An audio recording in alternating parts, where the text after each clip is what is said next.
There are some mornings that remain clear in my memory, no matter how many peaceful years have passed since those remarkable adventures with my dear friend, Sherlock Holmes. As I sit beside a quiet fire and listen to the gentle crackle of burning logs, I often find my thoughts returning to the familiar rooms of Baker Street. Outside, London's mist drifted slowly through the streets, softening every sound. The wheels of passing cabs rolled over damp stones, and the glow of the gas lamps shimmered upon the wet pavement. Those peaceful mornings rarely remained peaceful for long. Holmes and I had settled into one of our ordinary routines. My companion lounged in his chair beside the fireplace, with long fingers pressed together beneath his chin. His keen gray eyes rested upon the dancing flames, though I knew his mind was occupied with matters far beyond our sitting room. Even in moments of apparent rest, Sherlock Holmes never truly stopped observing the world. I had taken up a medical journal, though I confess my attention wandered more toward the comforting sounds of Baker Street and the printed pages before me. Miss Hudson moved quietly somewhere below, while the distant hum of London created its own gentle music beyond our windows. Looking back now, I realize how deceptive calm can sometimes be. Little did I know where Holmes's observations would soon lead. It was approaching midday when footsteps hurried along the staircase. They were unusually heavy, accompanied by a determined pace that suddenly faltered before reaching our door. A visiting card arrived first. Holmes lifted it without haste and examined it through half-closed eyes. The card itself appeared almost too small to contain the impressive collection of titles printed upon it. The name read, Dr. Thornycroft Huxtable, M.A., Ph.D. Holmes quietly smiled. "Our visitor values scholarship," he observed gently. Before either of us could speak again, the door opened. The gentleman who entered was one of the most imposing figures I had ever seen. He was unusually tall and broad, carrying himself with the dignity of a respected academic. His clothing, though of excellent quality, was dusty from travel. His face showed signs of great fatigue. His hair was untidy, and several days' growth of beard covered his chin. More striking than any of this was the expression in his eyes. It was the face of a man who had carried an unbearable burden for far too long. He took only 2 uncertain steps into our room. Then all strength deserted him. Without warning, his great frame swayed violently. He reached toward the table as though searching for support, missed it entirely, and collapsed heavily upon the bearskin rug before our fireplace. For one brief moment, Holmes and I simply stared. Then both of us moved together. Years of practice had taught us to act first and question later. I knelt beside the unconscious gentleman, while Holmes quickly fetched a cushion for his head. I loosened the man's collar and examined his pulse. It was weak, though steady enough to reassure me that no serious illness had struck him down. His breathing was shallow. His face was pale beyond anything I had expected. "This is complete exhaustion," I said quietly. "His body has simply reached its limit." Holmes had already begun one of those silent examinations that often amazed me. Without disturbing the visitor, he noticed details that would have escaped almost anyone else. He drew a railway ticket from the gentleman's pocket. "A return ticket from Mackleton," Holmes murmured. He glanced to the clock upon our mantel. "It is not yet noon. He must have begun his journey very early this morning." His eyes continued moving over the visitor's clothing. The dust upon the cuffs, the condition of the boots, the neglected beard, none of these belonged to a man who has enjoyed restful days. I could only nod. Medical training explained the physical condition before me. Holmes was already uncovering the story behind it. After a few moments, I offered our visitor a little brandy, followed by warm milk, brought promptly by the ever-reliable Mrs. Hudson. Color slowly returned to the man's cheeks. His breathing became deeper, and at last his eyelids began to flutter. He awoke, looking deeply embarrassed. Even before fully recovering his senses, he attempted to rise at once, apologizing for his unexpected collapse with obvious shame. I encouraged him to remain seated until his strength returned. He accepted the milk gratefully and ate a few biscuits in silence. The change was remarkable. Within several minutes, his voice had regained much of its confidence, although the terrible strain remained visible upon every feature. As I watched him recover, I reflected that the human mind could sometimes carry burdens even heavier than the body itself. Whatever trouble had driven this distinguished scholar from the north of England to Baker Street had nearly broken him before he ever reached our door. Holmes allowed the silence to continue. He possessed an uncommon gift for knowing precisely when another person needed time rather than questions. At length, our visitor gathered himself completely. He explained that he had traveled to London personally because he feared no telegram could possibly express the urgency of his situation. He believed that only by standing before Sherlock Holmes himself could he persuade the detective to leave London immediately. Holmes listened without interruption. At that time, my friend was occupied with several demanding investigations. Under ordinary circumstances, he would never have abandoned them without careful consideration. He explained this calmly. Our visitor listened with growing despair. Then he quietly revealed a single fact that changed everything. The matter concerned the disappearance of the only son and heir of one of the greatest noble families in England. The name alone transformed the atmosphere inside our sitting room. Holmes rose slowly from his chair. Without speaking, he crossed to his shelves and selected one of his great reference volumes, a collection he often consulted whenever influential families or public figures became involved in unusual affairs. He turned several pages with practiced ease before locating the entry he sought. As I watched him silently read, I noticed his expression becoming increasingly thoughtful. The missing child belonged to the powerful Duke of Holdernesse. The Duke was not merely wealthy. He possessed enormous estates, held important positions within the government, and stood among the most influential men in Britain. His family name carried immense respect throughout the country. Such a disappearance could easily shake the highest circles of society. Our visitor then added another remarkable detail. A reward of £5,000 had already been offered to anyone who could discover where the young heir had gone, with an additional reward promised for identifying those responsible. Even Holmes, whose interest in money was usually slight, recognized the extraordinary size of the offer. He closed the heavy reference book.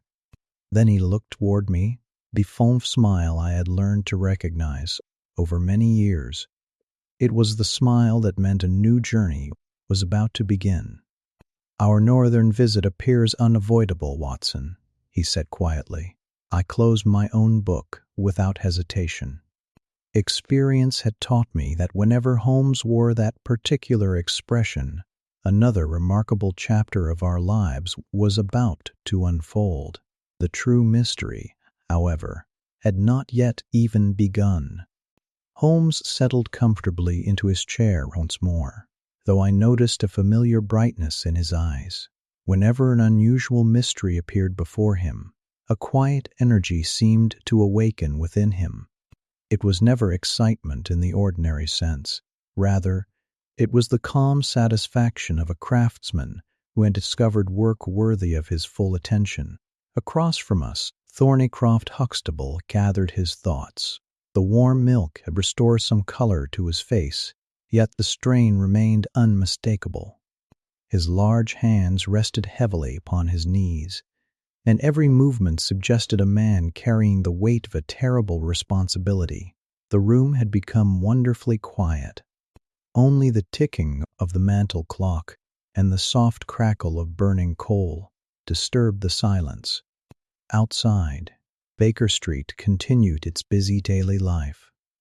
But within those familiar walls, the world seemed to pause while we listened. Holmes invited our visitor to begin at the beginning and leave nothing important unsaid. Dr. Huxtable nodded gratefully. He explained that he was the founder and headmaster of the Priory School, one of England's most respected preparatory schools. The institution had earned an excellent reputation over many years, attracting the sons of noble families, distinguished military officers, wealthy industrialists, and respected members of Parliament.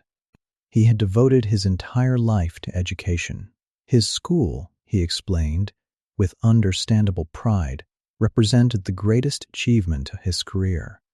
Many prominent families trusted him with the care of their children, yet among all those pupils, none had brought greater honor to the school than young Lord Saltire. The boy was the only son and heir of the Duke of Holdernesse. When news first arrived that such an important family wished to place their son under Dr. Huxtable's care, the headmaster regarded it as the highest compliment his school had ever received.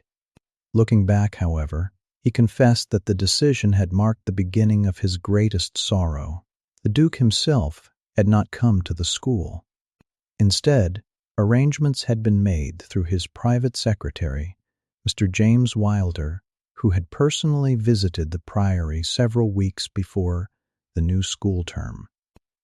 Everything had seemed entirely proper. No shadow of trouble had appeared. Young Lord Saltire arrived shortly afterward. According to Dr. Huxtable, the boy was about 10 years of age, bright, polite, and gentle in manner. Though born into extraordinary privilege, he displayed little arrogance. He quickly earned the affection of both masters and fellow pupils. There was, however, one sadness that could not easily be hidden. The Duke's family life had not been a happy one. Huxtable hesitated before speaking further on this delicate subject, clearly wishing to respect the privacy of so distinguished a household. Yet Holmes encouraged him gently, explaining that even painful family matters sometimes held the key to understanding events. The headmaster continued. Some months earlier, the Duke and Duchess of Holdernesse had separated. The Duchess had left England and settled in the south of France. The separation had become known only within certain social circles, but those close to the family understood that relations between husband and wife had long been difficult. The young boy, naturally, had felt the loss deeply. He had been especially attached to his mother. According to what Huxtable had learned, Lord Saltire had grown quiet and unhappy for her departure.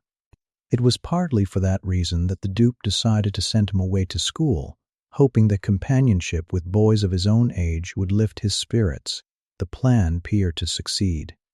Within 2 weeks, the boy had settled comfortably into school life. He joined lessons with enthusiasm. He played games with the other pupils. His cheerful nature gradually returned. Huxtable believed that the child had become genuinely content.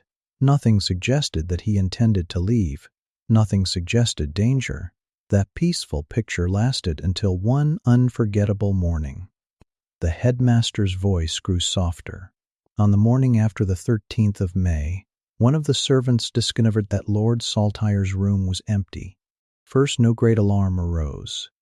Children occasionally woke early.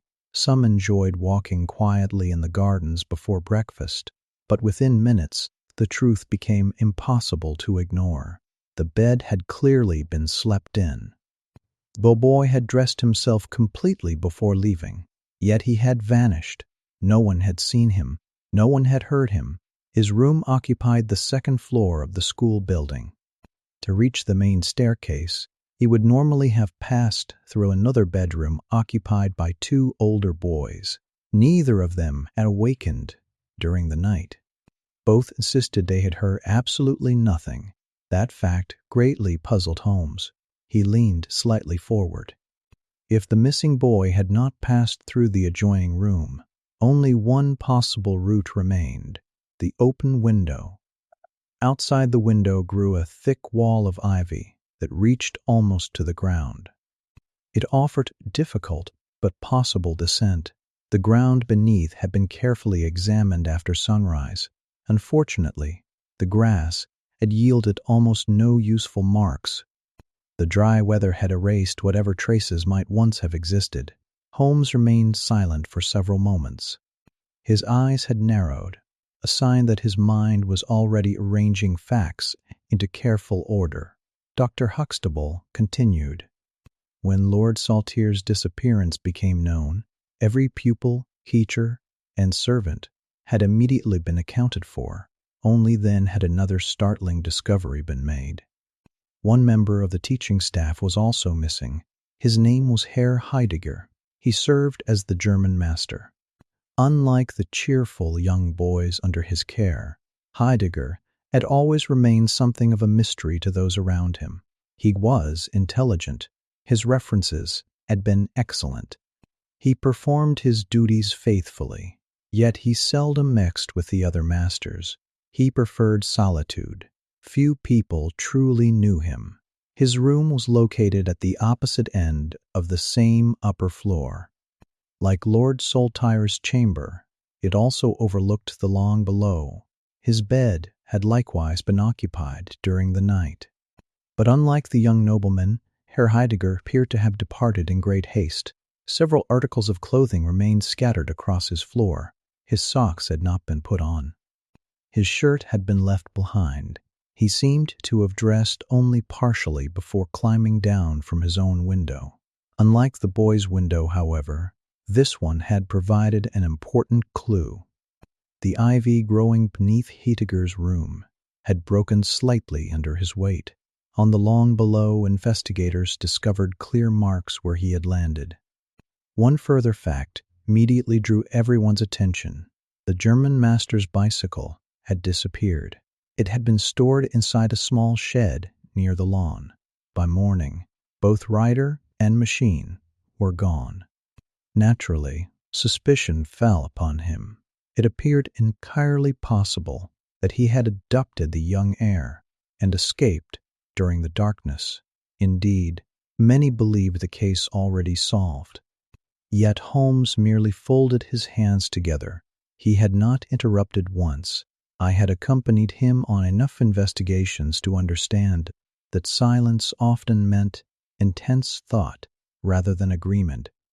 There remained several details that did not seem to satisfy him. Holmes finally asked whether the missing teacher and Lord Saltire had enjoyed any close friendship. Dr.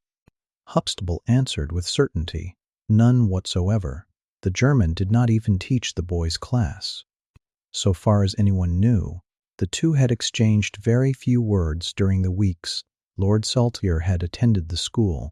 That answer seemed important. Holmes quietly tapped one finger upon the arm of his chair. He then asked another question. Had Lord Saltire owned a bicycle? The answer again was no. No bicycle belonging to the boy had disappeared. Nor had any second bicycle been reported missing from the school grounds. That fact created another puzzle. If Herr Heidegger truly fled with the child, how could one man ride a bicycle across country while carrying a 10-year-old boy? The image itself seemed highly unlikely. Huxtable admitted he had wondered about the same difficulty. One theory suggested that the bicycle had merely been abandoned somewhere as a false trail before the fugitives continued on foot. Holmes listened patiently. At length, he shook his head, almost imperceptibly. Such a deception, he observed gently, seemed unnecessarily complicated. If a clever man wished to create the illusion of escape by bicycle, There were simpler ways to achieve it. He allowed the thought to drift away without drawing conclusions. I had often noticed that Holmes refused to force facts into a convenient theory. Instead, he preferred to let every clue find its own proper place. Only then did he ask what would later prove one of the most important questions of the entire investigation. Had anyone visited Lord Saltire shortly before he disappeared? The answer was no. Had the boy received any letters? Yes, one, from his father. The envelope had carried the Duke's family crest. The handwriting had been instantly recognizable. Huxtable explained that the school did not open pupils' personal correspondence, particularly when it came from parents. Holmes appeared thoughtful. He next inquired whether the boy had received letters from anyone else in recent days. Again, the answer was no. No letters from France, none from friends, none from relatives, only the Duke's message. Holmes rested his fingertips together. If a child leaves willingly, he observed quietly, there is usually some influence encouraging the decision. The words seemed almost casual. Yet, I could see the headmaster reflecting carefully upon them. If Lord Saltire had not spoken with visitors and had received no mysterious correspondence, then whatever persuaded him to leave must have come from a very limited number of sources, perhaps even from someone already known to him. At that moment, I could not yet understand what Holmes had already noticed. The fire burned lower. Outside, London's afternoon slowly faded toward evening. Inside Baker Street, the mystery of the missing heir had only grown deeper. And before long, Holmes and I would be traveling north toward the lonely moors, where answers and unexpected dangers waited in silence. Holmes remained thoughtful for several moments after Dr. Huxtable finished describing the disappearance of young Lord Saltire. The room was wonderfully still. Only the gentle crackle of the fire and the distant sound of carriage wheels upon Baker Street disturbed the silence. I had learned never to interrupt Holmes during these moments. His mind was arranging every fact into its proper place. When he finally spoke, his questions came calmly, one after another, each aimed at a very particular detail. He wished to know whether the Duke's letter had been found inside the boy's room after his disappearance. Dr. Huxtable slowly shook his head. The letter was gone. Lord Saltire had apparently taken it with him. Holmes nodded almost perceptibly. He did not explain why this interested him so greatly, but I noticed him making a brief note inside his small leather notebook.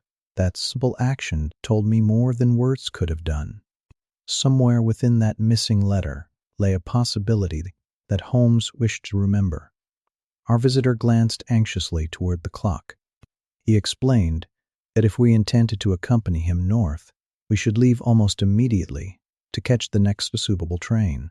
Holmes rose without hesitation. "I believe, Watson," he said with a quiet smile, "that our work in London can survive without us for a few days." I required no further invitation. Over the years I had accompanied him across much of England, and experience had taught me that the most ordinary journeys often led toward the most remarkable adventures. While Holmes gathered a few necessary papers and packed his traveling case with astonishing efficiency, Dr. Huxtable stepped downstairs to send an urgent telegram announcing our arrival. Within a short time we were seated inside a four-wheeled cab making its way through London's crowded streets toward Euston Station. The afternoon sky hung low over the city. A thin mist drifted between the buildings, softening the outlines of churches and tall warehouses.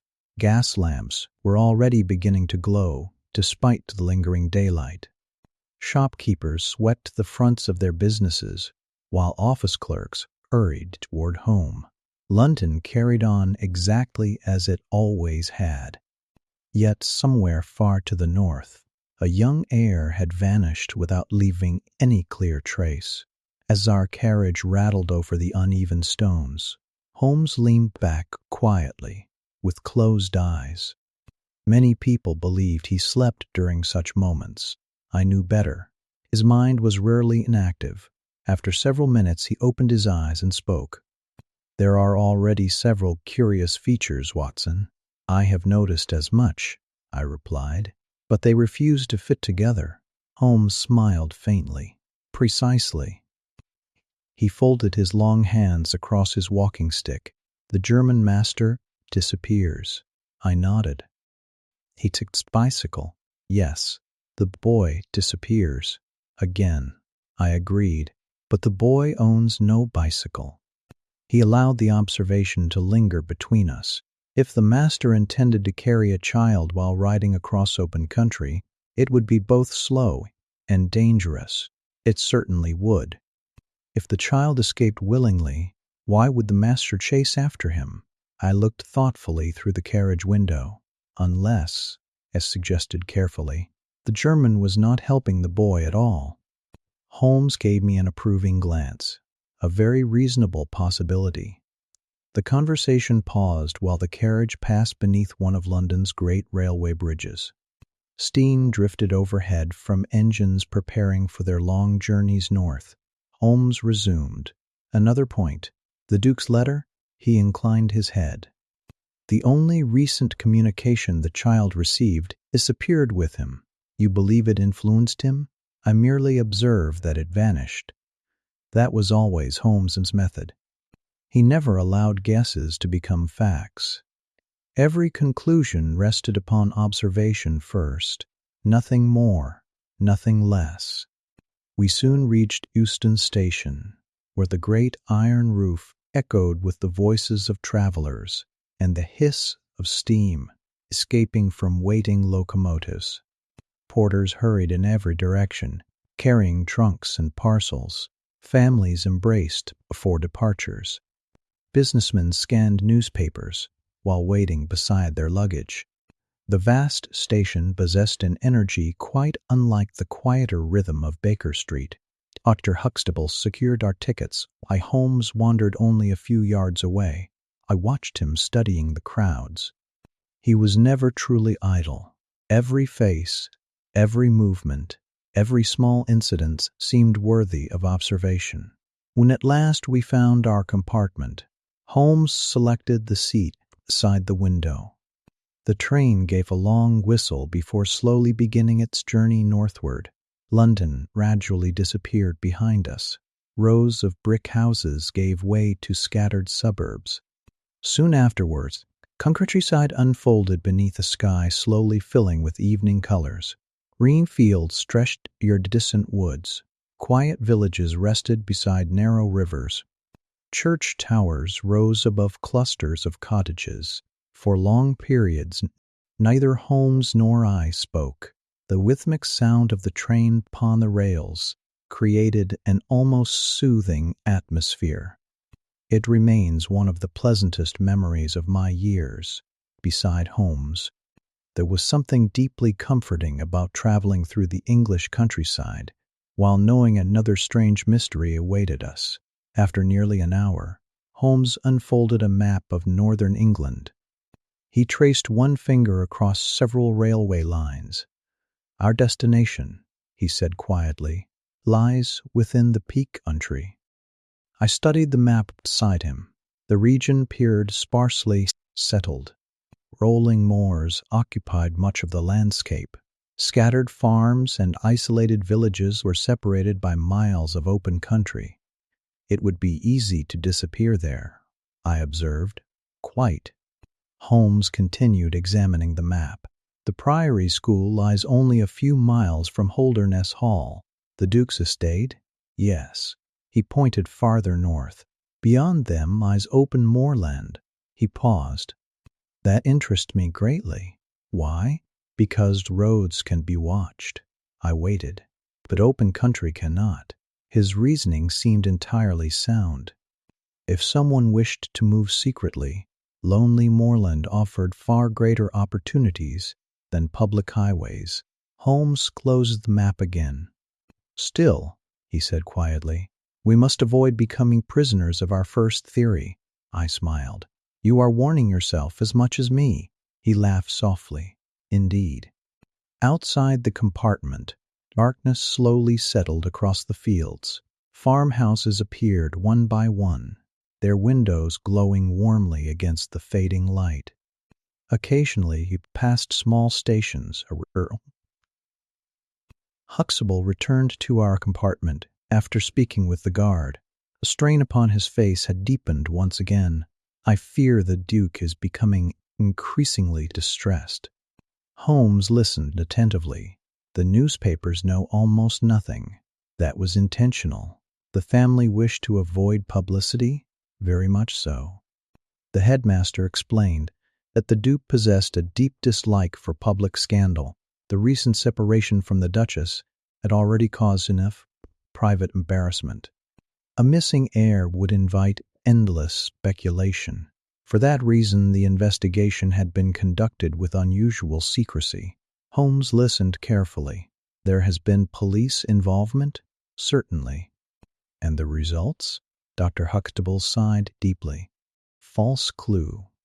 He explained that shortly after the disappearance, reports reached the authorities describing a man traveling with a young boy by railway toward Liverpool. The description appeared convincing. Police resources immediately concentrated upon that lead. For nearly 2 days, investigators pursued it. Eventually, the travelers were located. They proved entirely innocent. Their journey bore no connection whatsoever to Lord Saltire. Holmes frowned.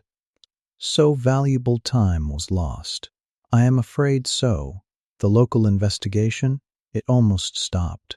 Holmes slowly leaned back. "Most unfortunate."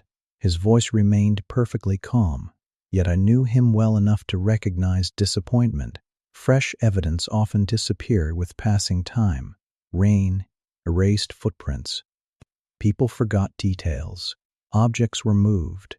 Every unnecessary delay made the truth more difficult to uncover. Dr. Huxtable lowered his eyes. "I blame myself."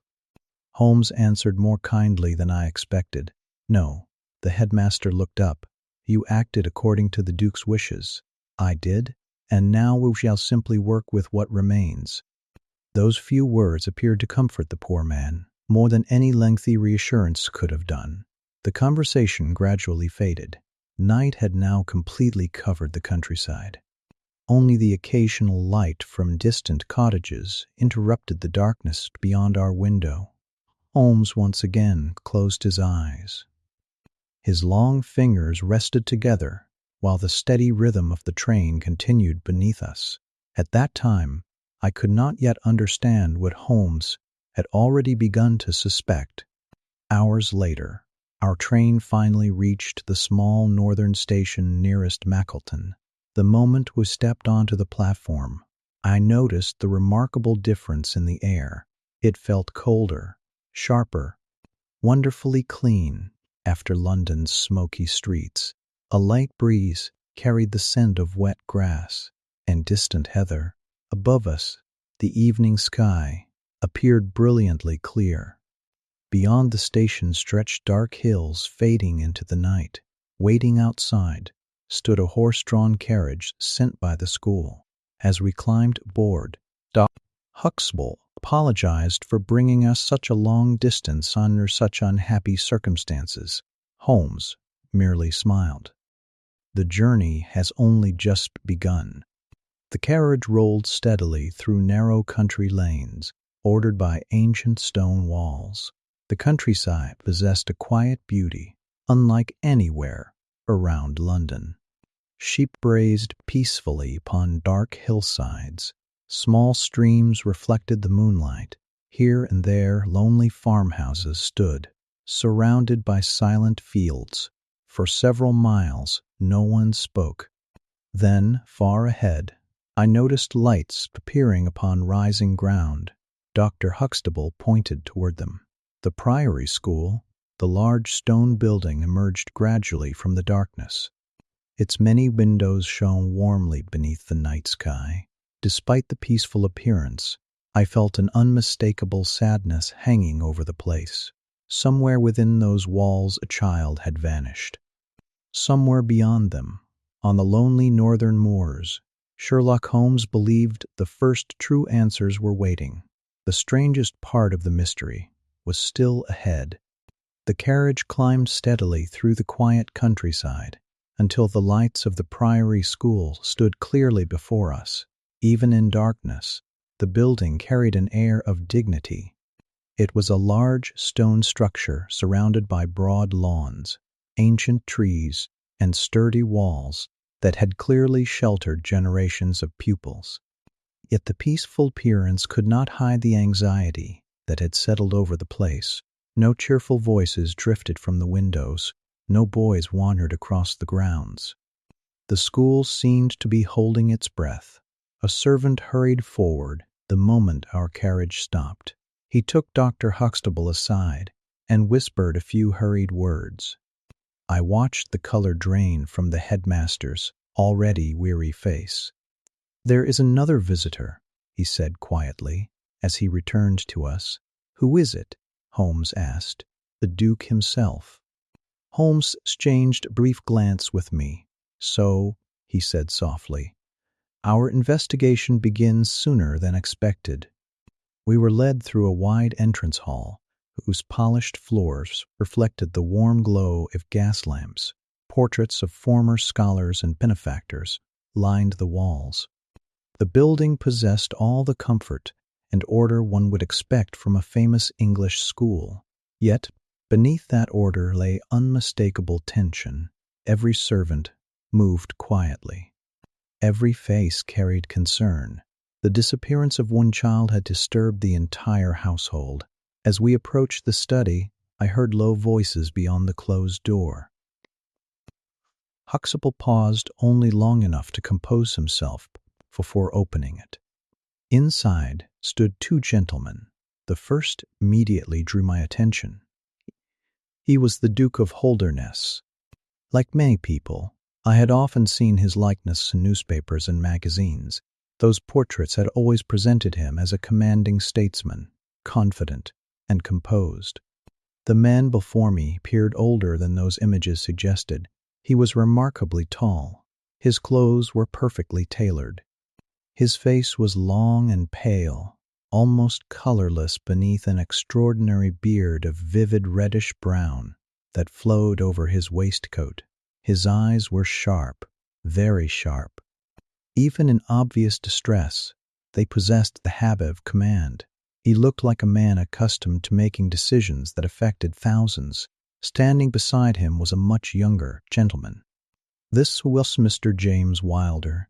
He could hardly have been more different from his employer. Where the Duke appeared cold and reserved, Wilder seemed alert and restless. His figure was slight, his movements quick, and his intelligent blue eyes seemed constantly to examine everyone around him. He spoke first. His tone was courteous enough, though beneath the politeness I sensed unmistakable irritation. He explained that he had visited the school earlier that morning, hoping to prevent Dr. Huxtable from traveling to London. The Duke, he said, had been surprised to learn that Sherlock Holmes had been consulted without first seeking his permission. Poor Huxtable seemed almost ashamed. He quietly explained that after the police investigation had failed to produce results, desperation had driven him to seek additional help. Wilder remained unconvinced. He reminded the headmaster that the Duke had wished to keep the affair as private as possible. Every additional person who learned of the disappearance increased the danger of unwanted publicity. I watched Holmes carefully. Many men would have answered such criticism sharply. Holmes merely smiled. His voice remained perfectly calm. "The difficulty," he observed gently, "is that I have already traveled several hundred miles." No one replied. Holmes continued, "The northern air is remarkably refreshing." A faint smile crossed his face. "I believe I shall remain for a few days." The remark was delivered so pleasantly that it became impossible to take offense, yet its meaning was perfectly clear. Holmes had no intention of abandoning the case. Huxtable looked thoroughly uncomfortable.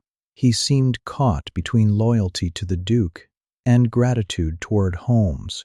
Before he could speak further, the Duke himself ended the awkward moment. His deep voice filled the room with surprising authority. He admitted that consulting Holmes without permission might not have been ideal. Nevertheless, since the detective had already become involved, refusing his assistance would now serve no useful purpose. The Duke even offered accommodation at Holdernesse Hall. Holmes thanked him sincerely, then, somewhat to my surprise, declined. He explained that remaining at the school would allow him to examine events where they had actually occurred. The Duke accepted the decision without complaint. "If there is any assistance we can provide," he said, "you need only ask." There followed a brief silence.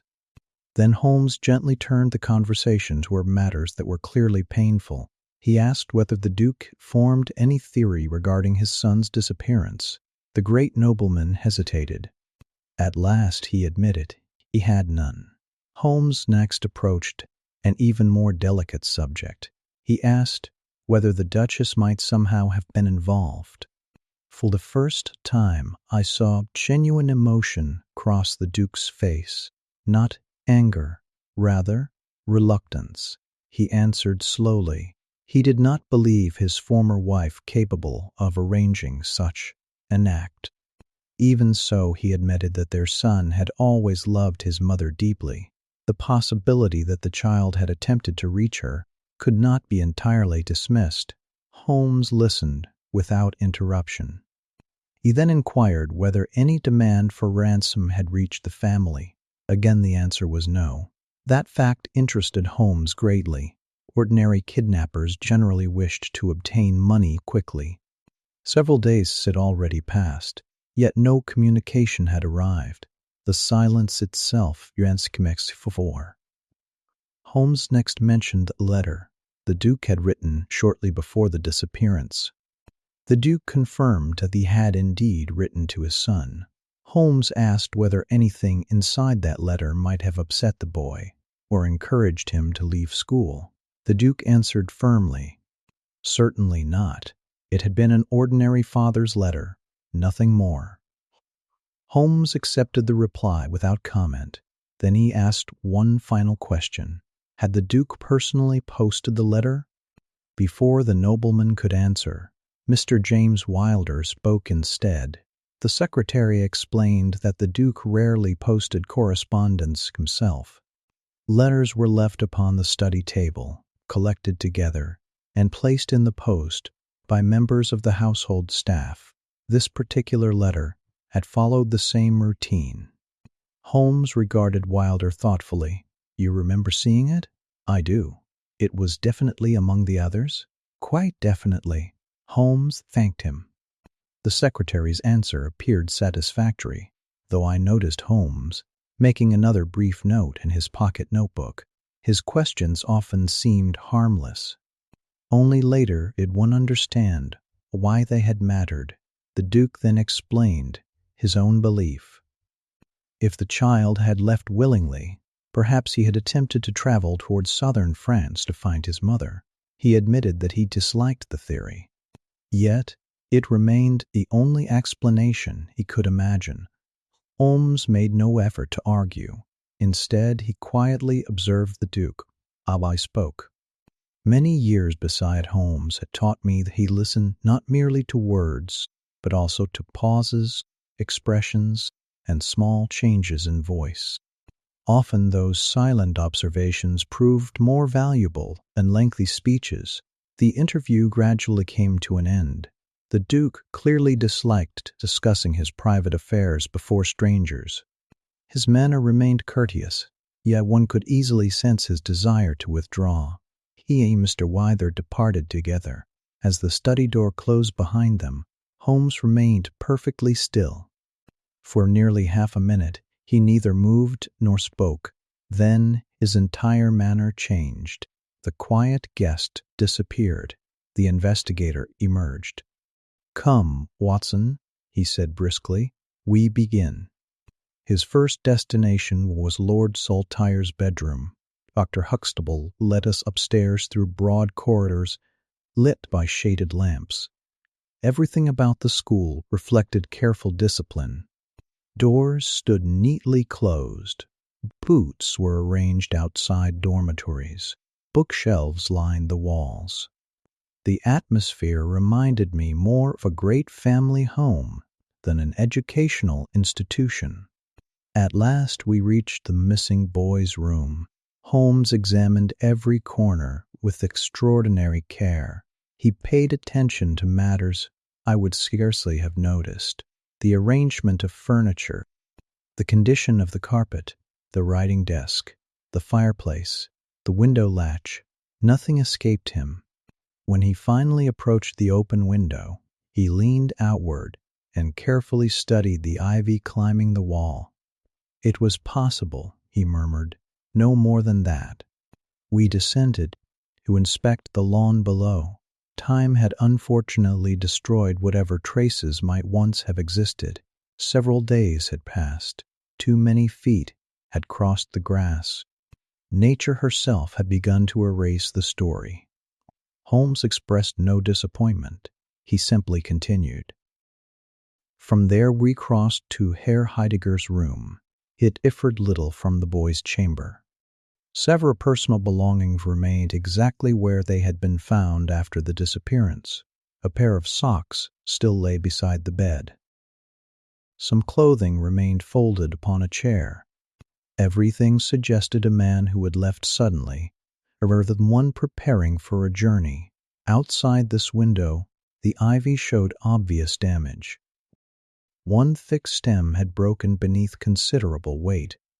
Low, a faint depression remained visible where the German master had landed. Holmes crouched beside the mark for several moments. Then he slowly rose. "It confirms only one thing." "What is that?" I asked. "He certainly descended here." "No more?" Holmes smiled faintly. "My dear Watson, one fact properly established is always preferable to 10 uncertain guesses." Darkness had now settled fully over the grounds. Servants brought lanterns. Holmes wandered alone across the gardens for nearly 2 hours, while I remained Dr. Constable. The headmaster confessed that he blamed himself for everything. His life's work suddenly seemed threatened by one terrible event. I attempted to reassure him, though I knew words offered little comfort. At last Holmes returned. His boots were covered with mud. His coat carried leaves gathered from nearby woodland. He requested a detailed map of the surrounding district. One was quickly produced. Later that evening, after retiring to our rooms, Holmes spread the large map across my bed. The oil lamp stood between us, throwing warm light over roads, woods, streams, and the broad open moor. Holmes rested the glowing bowl of his pipe upon one point. "This," he said quietly, "is the Priory School." He marked it carefully. Then he traced the main road leading east and west. "You observe something unusual?" I studied it closely. "There are very few side roads." "Exactly." He continued tracing the route. "Village constable watched the eastern road throughout the entire night. He saw nothing?" "Nothing." Holmes moved his pipe toward the western side. "There is also an inn." He explained that unusual circumstances had kept people awake there until morning. A sick woman awaited a doctor's arrival. Several people watched the road through much of the night. They also reported seeing no travelers. Holmes leaned back quietly. "Both accounts are correct," he said. "Then neither the boy nor the German escaped by the main road." I considered the map again. "Then they crossed the countryside." "Precisely." He pointed north. Beyond the school stretched dense woodland known as Ragged Shaw. Farther still, a great lonely expanse of Lower Gill Moor. The vast wilderness extended for miles with only scattered farms and isolated cottages. Its silence seemed almost endless. Holmes rested one finger upon that lonely stretch of land. "I believe," he said softly, "our answers lie somewhere out there." That moment, I could not yet understand how closely those desolate moors guarded the truth. The strangest discoveries were still waiting beyond the morning light. I have often reflected that Sherlock Holmes appeared happiest when standing at the edge of an unsolved mystery. While many men found uncertainty uncomfortable, Holmes welcomed it. Every unanswered question represented another path waiting to be explored. That evening, long after the rest of the school had fallen quiet, he remained seated beside the map spread across my bed. The oil lamp cast long shadows over the room. Outside, the wind whispered softly against the old stone walls, and somewhere in the distance, an owl called across the dark countryside. Holmes traced one finger slowly across the map. If the fugitives did not use the road, he said, they had only two practical directions open to them. I leaned closer. North or south? Exactly. He pointed first toward the land south of the school. There are cultivated fields divided by stone walls. I examined the area. Small farms lay close together. Narrow lanes wound between hedges. "It would be difficult to ride a bicycle there," I observed. "Very." Holmes nodded. "One might cross such country on foot, but not swiftly." He then moved his finger toward the northern side. The character of the landscape changed completely. There stood a small woodland marked upon the map as Ragged Shaw. Beyond it stretched the vast emptiness of Lower Beale Moor, a lonely region of heather, marshes, scattered sheep farms, and gentle hills reaching mile after mile toward the horizon. "It is very different country," Holmes said quietly. I agreed. "It would be easy to lose oneself there, or hide someone." The words lingered between us. The moor offered silence. Few roads, very few witnesses, only scattered shepherds, isolated cottages, and wandering livestock interrupted its enormous emptiness. Far beyond lay the Chesterfield Road. Between the school and that distant highway stretched several miles of almost untouched countryside. Holmes looked thoughtfully at the map. "If I wished to move unseen," he said, "I know which direction I should choose." His conclusion appeared entirely reasonable, yet he refused to treat it as certainty. "It remains only probability," he reminded me. "Facts must always come before conclusions." I smiled. "You have reminded me of that lesson many times, and I shall probably remind you many more." The conversation ended there. Holmes folded the map with great care before finally retiring for the night. Yet I suspected he slept very little.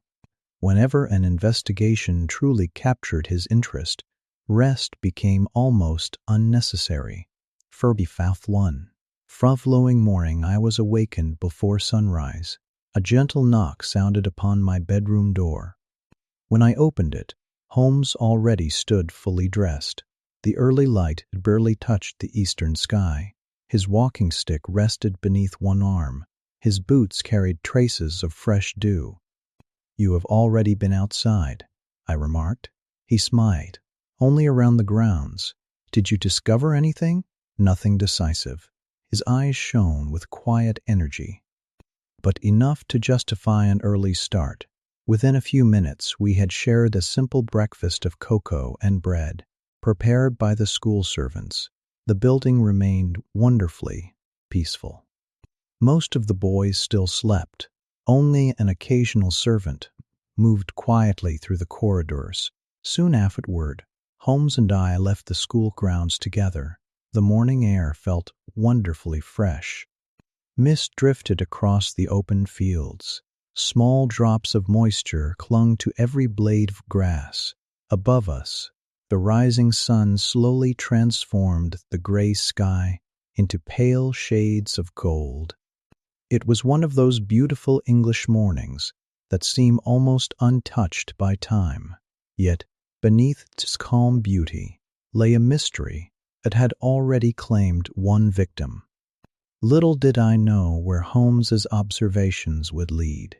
We walked northward across the rough countryside. The ground gradually changed beneath our feet. Neatly kept lawns disappeared behind us. Fields gave way to rough pasture. Beyond them spread the open moor. Holmes paused from time to time, examining the earth with extraordinary patience. He paid close attention to every slight depression in the soil, every broken branch, every patch of disturbed grass. Most men would have walked straight past such things. Holmes treated each one as though it deserved careful consideration. Eventually, we reached the first marshy ground marked upon the map. A narrow stream crossed the moor there, spreading into soft patches of wet earth before continuing onward. Holmes's expression brightened. "This," he said quietly, "is where the countryside begins to remember." I understood his meaning. Dry ground rarely preserved footprints. Wet ground often did. If anyone had crossed the marsh during the night of the disappearance, traces might still remain. Together, we slowly examined every yard. The work required patience. Sometimes we advanced only a few feet before stopping again. Holmes rarely hurried. He preferred certainty to speed. Unfortunately, our careful search produced nothing. The muddy ground displayed countless sheep tracks. Here and there cattle had crossed. Birds had left delicate marks near the water's edge. But nothing suggested the passage of a frightened schoolboy or a fleeing schoolmaster. Holmes stood silently for several moments. Then he slowly looked across the wide, rolling landscape. "One possibility dismissed," he murmured. There was no frustration in his voice, only acceptance. A detective, like a scientist, often advanced by eliminating what could not have happened.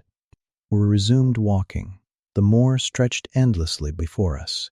Heather covered the hills with deep purple and brown tones, despite the early season. Larks sang high above.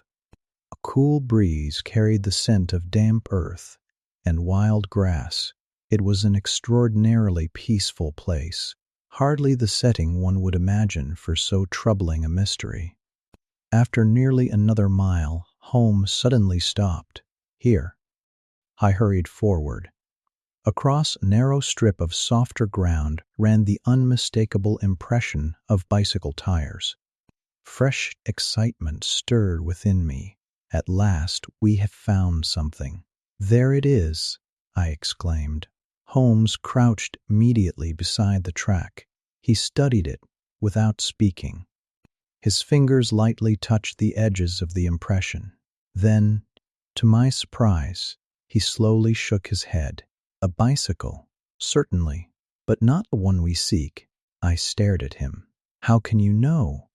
He pointed carefully toward the tread pattern.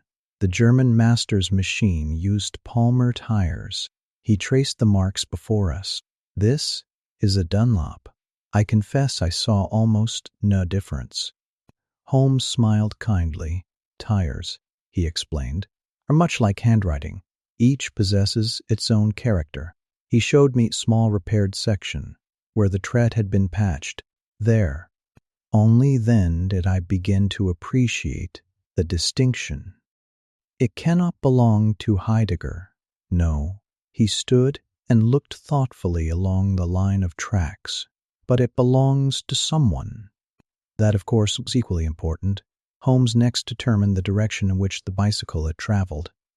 He explained patiently that the deeper impression belonged to the rear wheel, which carried most of the rider's weight. The overlapping marks clearly showed which wheel had passed first. The bicycle had traveled away from the school, not toward it. Another small fact, another useful piece of the puzzle. Holmes decided we should follow the track backward. The trail led us toward Ragged Shaw, the small woodland bordering the school. For several hundred yards, the impressions remained wonderfully clear. Then they disappeared as the ground became dry. We continued searching. A little farther on, where a tiny spring crossed the path, the bicycle marks appeared once again. The patched, unlopped tire remained unmistakable. Beyond that point, the trail vanished entirely as it entered the trees. Holmes sat upon a large stone without speaking. His gaze remained fixed upon the woodland. I knew better than to interrupt. Nearly 10 minutes passed. At last he spoke. "It is possible." "What is?" "That someone deliberately changed tires." I looked at him in surprise. "To deceive us?" "Exactly." He smiled faintly. "A criminal clever enough to think of such a trick would deserve considerable respect." I laughed softly. "You almost sound disappointed that it might not be so." Holmes returned the smile. "I confess I admire intelligence wherever I find it." Still, he refused to accept even that explanation without evidence. "We shall leave the question open." Again, I admired his discipline. Many investigators would already have built an entire theory around the mysterious bicycle. Holmes simply placed the observation aside until more facts appeared. We returned toward the marsh. The morning had grown warmer. Sunlight now spread across the wide moor, making the wet ground sparkle. As we carefully examined another stretch of soft earth, Holmes suddenly stopped so abruptly that I nearly walked into him. There, I looked down. Another bicycle track crossed the mud. This one differed clearly from the first. Its tread left long parallel lines. Holmes's eyes lit with unmistakable satisfaction. Palmer tires, the German master's bicycle, so it would appear. At last we had found the trail we truly sought. Holmes removed his pipe from his pocket, but did not light it. He often held it thoughtfully when deep in concentration. "Now," he said quietly, "we begin following Herr Heidegger." The bicycle trail continued steadily across the moor. Sometimes it disappeared over firmer ground. Then it returned, wherever the earth softened again. Holmes moved with remarkable confidence. He seemed able to predict exactly where the next visible mark would appear. Followed several yards behind, taking great care not to damage the precious evidence. As we advanced, Holmes suddenly pointed toward one particularly clear impression. "Observe." Knelt beside him. The rear tire sunk unusually deeply. The rider increased speed. "How can you tell?" The weight shifted forward. He demonstrated with his walking stick. "A cyclist leaning over the handlebars while riding rapidly presses more force upon the front of the machine." His explanation seemed perfectly logical once stated. I marveled once again at how much information Holmes could gather from signs invisible to almost everyone else. The trail continued onward. Then, without warning, the marks became confused. The bicycle appeared to have skidded violently. Fresh footprints surrounded the disturbed ground. Broken heather lay scattered nearby. Holmes moved forward with growing caution. He bent slowly toward a flowering gorse bush. Its bright yellow blossoms were stained with dark crimson. Blood, a considerable quantity of it. The peaceful morning suddenly seemed far less tranquil. Holmes's face became very serious. "This is unfortunate." He looked carefully around the surrounding ground. There are no additional footprints, no sign of another bicycle. No. He remained silent for several moments. The mystery, instead of becoming clearer, had grown even stranger. Who had injured the German master? Where had the missing boy gone? And why did the lonely moor seem determined to hide every answer? The strangest discoveries were still waiting just beyond the next rise. Holmes remained kneeling beside the blood-stained gorse for several moments. his keen gray eyes moving slowly from one mark upon the ground to another. The quiet morning seemed almost unwilling to disturb his concentration. A cool breeze rippled across the moor, bending the tall heather in gentle waves, while the distant cries of curlews echoed across the lonely landscape. For my own part, I could not take my eyes from the dark stains upon the earth. Only minutes earlier, we had been following the trail of Herr Heidegger's bicycle. Now the evidence suggested violence.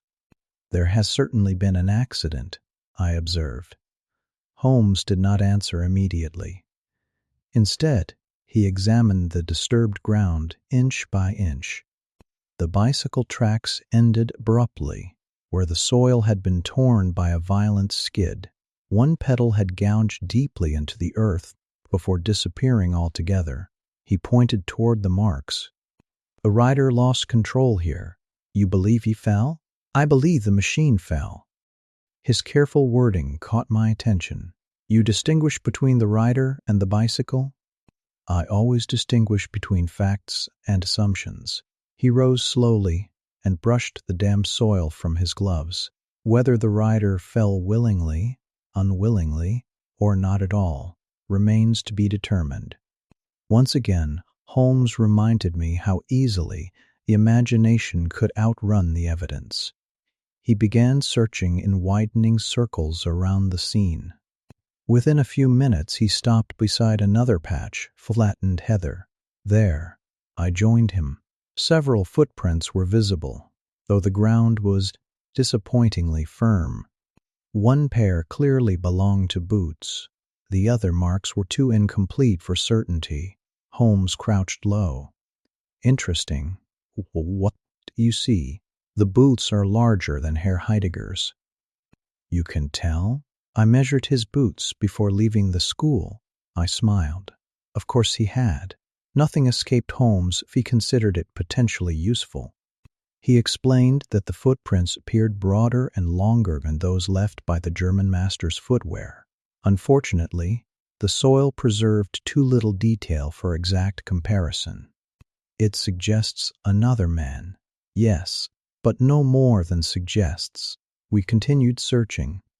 Only a few yards beyond the blood-stained bush, Holmes suddenly bent to retrieve a small object lying half-hidden among the grass. It was a pair of spectacles.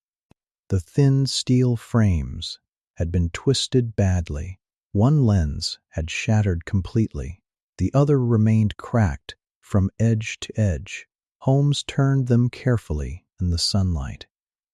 "Huxtable mentioned that Herr Heidegger wore spectacles." "He did." Holmes nodded.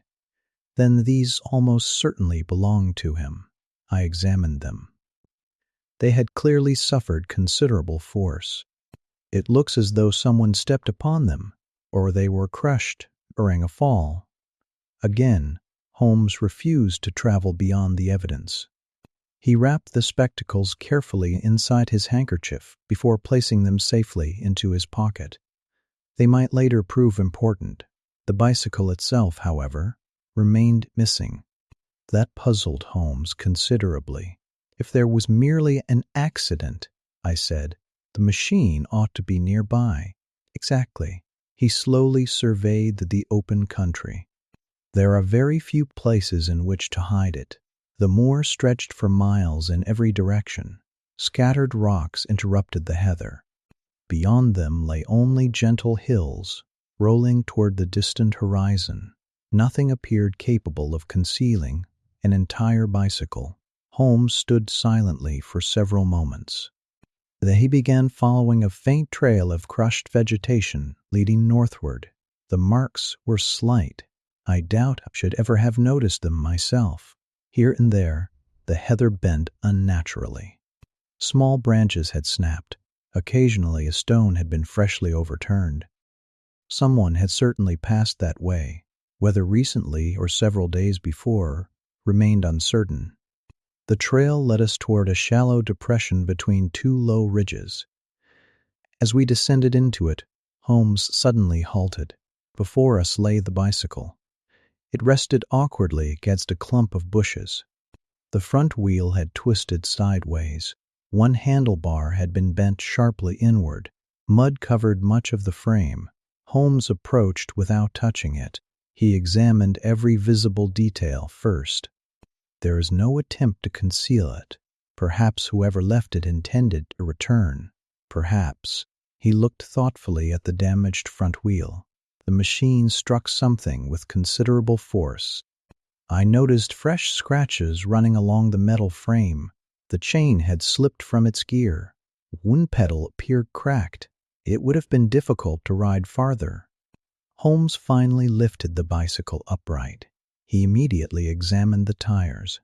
The palmer tread matched the tracks we had followed across the moor. There can be little doubt. This is Herr Heidegger's bicycle. He looked closely at the handlebars. One small stain remained near the brake lever. Blood. Not much, but enough. Holmes compared it with the broken spectacles now resting inside his pocket. The sequence becomes clearer. The German rode here. He suffered some violent mishap. But what became of him? Holmes slowly turned. That, he replied quietly, remains unanswered. We searched the surrounding ground thoroughly. No body, no discarded clothing, no hat, no walking stick, nothing. It seemed impossible that a wounded man could simply vanish across such open country. Yet, vanish he apparently had. Holmes eventually directed our attention farther north. Beyond the depression rose another long slope. At its summit stood a solitary farmhouse. Smoke drifted lazily from one chimney. A few sheep grazed nearby. The building appeared almost forgotten by the outside world. It seems our nearest source of information, Holmes observed. We climbed steadily toward it.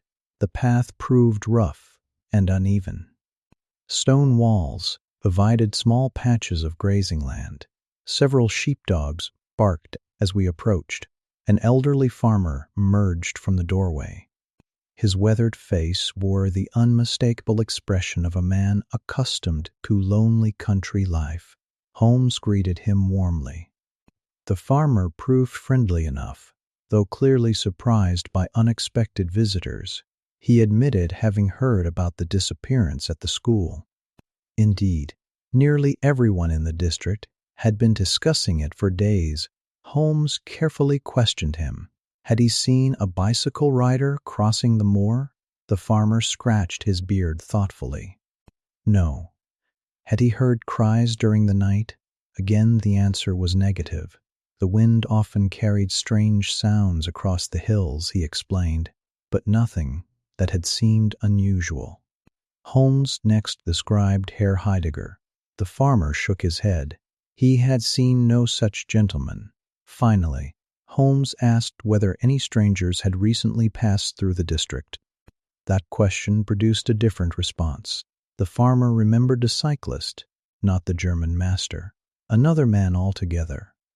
He had ridden along the Chesterfield Road on the morning after the disappearance. What sort of man? A bearded fellow? Young? Middle-aged? Alone? So far as I could see. Holmes listened carefully. The description remained disappointingly vague. Half men in northern England might fit it. Still, the timing interested him. The farmer continued. The cyclist had stopped briefly to ask directions before riding away toward the south. He seemed in no particular hurry, nor did he appear frightened. Holmes thanked the farmer sincerely.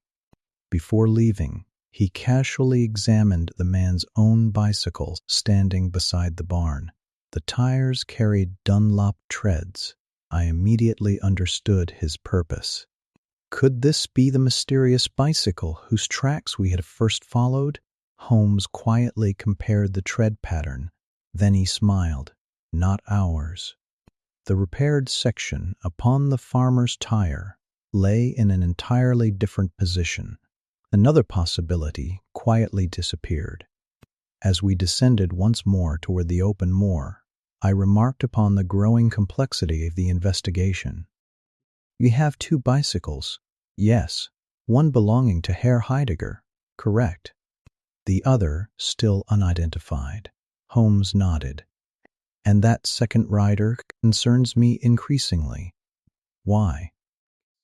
Because he appears where we least expect him. The unknown cyclist had crossed the moor shortly after the disappearance. His machine bore Dunlop tires. He did not belong to the school. No one yet knew who he was. Yet somehow he seemed connected to the affair. Holmes paused near the crest of the hill. From there we could see the Priory School in the distance. Its stone buildings stood quietly among clusters of trees. Far beyond, another vast estate dominated the landscape. Even at this distance, its magnificent towers could be recognized. Holdernesse Hall, Holmes said. The Duke's ancestral home rose proudly above the surrounding countryside. Its woods stretched for miles. Its lands covered a remarkable portion of the district. Between the hall and the school lay lonely fields, winding streams, scattered cottages, and miles of open moor. Holmes remained unusually silent. His eyes moved thoughtfully between the school and the Duke's estate. At length he spoke, almost to himself, so near. What is the answers? He offered no further explanation. Instead, we resumed our long walk back toward the school. The afternoon sun now stood high overhead. Though we had severed Herr Heidegger's damaged bicycle, his broken spectacles, and signs of bloodshed, the mystery itself had become even deeper. The German master had vanished. The young heir remained missing. A second cyclist had appeared from nowhere. And somewhere beyond those peaceful northern hills, Sherlock Holmes was beginning to suspect that the disappearance of Lord Saltire was not the simple kidnapping everyone had imagined. The truth, hidden beneath the quiet beauty of the Yorkshire moors, was about to reveal its first dark secret. Holmes and I returned to the Priory School late in the afternoon, our boots carrying the dust of many miles across the moor. Although we had uncovered several important clues, they had raised even more questions than they answered. Herr Heidegger's damaged bicycle, the broken spectacles, and the blood-stained gorse all pointed toward violence, yet neither the German master nor young Lord Saltire had been found. As we entered the school grounds, Dr. Huxtable hurried to meet us. The poor man's face immediately told me fresh anxiety had arrived before we had. "You have news?" Holmes asked. "I do." The headmaster spoke quietly, so that none of the boys playing in the distant courtyard might overhear. "Telegram has just arrived from the Duke." Holmes accepted the folded paper and read it without expression. It contained only a few brief lines. The Duke requested that Holmes visit Holdernesse Hall as soon as possible. No explanation accompanied the invitation. Holmes folded the message and slipped it into his pocket. "It appears," he remarked calmly, "that His Grace has something further to tell us." Huxtable seemed relieved. "I fear perhaps some terrible news had reached him." "So did I," Holmes admitted. "That the telegram contains nothing to suggest that." Before leaving for the hall, however, Holmes wished to complete his examination of the school itself. He asked to inspect the bicycle shed, where Herr Heidegger's machine had been kept. The building stood a short distance from the main house, beside a line of tall elm trees. Several bicycles remained neatly arranged inside. Each belonged either to a master or an older pupil. Herr Heidegger's place was now empty. Holmes carefully examined the floor. The packed earth preserved only the faintest impressions. He measured the space between the remaining bicycles, and the empty position was occupied by the German master's machine. Then he turned his attention to the shed door. "The lock?" Huxtable explained that it was rarely secured. Members of the teaching staff came and went freely. There had never before been reason to fear theft. Holmes nodded thoughtfully. School depends upon trust. Precisely. He looked once more around the little building. No sign of disturbance. No. Therefore, Herr Heidegger either removed the bicycle himself or someone else did so without attracting attention. The possibilities remained equally open. Leaving the shed, Holmes slowly crossed the lawn. He stopped near the damaged ivy beneath the German master's window. From there, he looked toward the edge of the woodland. "It is farther than it first appears," Dr. Huxtable agreed. "In darkness would not be an easy journey, especially while leading a frightened child." Again Holmes quietly returned to the same difficulty. Everything suggested that the accepted explanation of the disappearance was somehow incomplete. The headmaster then recalled another small detail. It had seemed too unimportant to mention earlier. Holmes immediately encouraged him to continue. One of the younger boys, unable to sleep during the night of the disappearance, had looked briefly through a dormitory window. He claimed to have seen a light moving near the trees beyond the playing field. At the time, everyone assumed it belonged to a servant carrying a lantern. Only later did the incident appear unusual. Holmes became instantly interested. Did the boy describe the light? It moved slowly. No more? He believed it disappeared among the trees. Holmes considered this carefully. The hour? Perhaps shortly after midnight. The detective thanked him. A moving lantern on the edge of the woodland might mean very little. It might equally prove extremely important. As always, Holmes refused to dismiss any observation until it could be properly tested. Less than an hour later, we were traveling toward Holdernesse Hall. A carriage sent by the Duke carried us along a broad avenue lined with magnificent beech trees. The estate itself seemed almost like a small kingdom. Ancient oaks shaded carefully maintained parks. Large herds of deer grazed peacefully across the rolling fields. Stone bridges crossed quiet streams. Everywhere, one looked, there were signs of immense wealth built over generations. At last, a hall itself appeared. It was one of the grandest country houses I had ever seen. Its long stone frontage stretched across the hillside. Tall towers rose above rows of enormous windows. Beautiful gardens surrounded the building in every direction. Yet, despite its magnificence, the place felt strangely lonely. Its master possessed every material comfort imaginable. Yet his only son had disappeared. No wealth could lessen such grief. A dignified butler escorted us through wide corridors, decorated with portraits of former dukes. Generations of stern faces watched silently from gilded frames. The history of the Holdernesse family seemed almost to fill the house itself. Presently we were shown into the Duke's private library. His Grace rose to greet us. Although he remained perfectly composed, I noticed signs of increasing strain. Dark shadows lay beneath his eyes. He appeared to have slept very little. James Wilder was also present. As before, the secretary stood quietly beside the Duke, attentive to every word. Holmes accepted a chair, but declined refreshments. He preferred to begin immediately. "You wished to see me?" The Duke inclined his head. "I have been reconsidering several matters." Holmes waited patiently. The nobleman admitted that he had not been entirely frank during their previous meeting. This confession immediately caught my attention. "There is one fact," the Duke continued, "which I had hoped might remain private."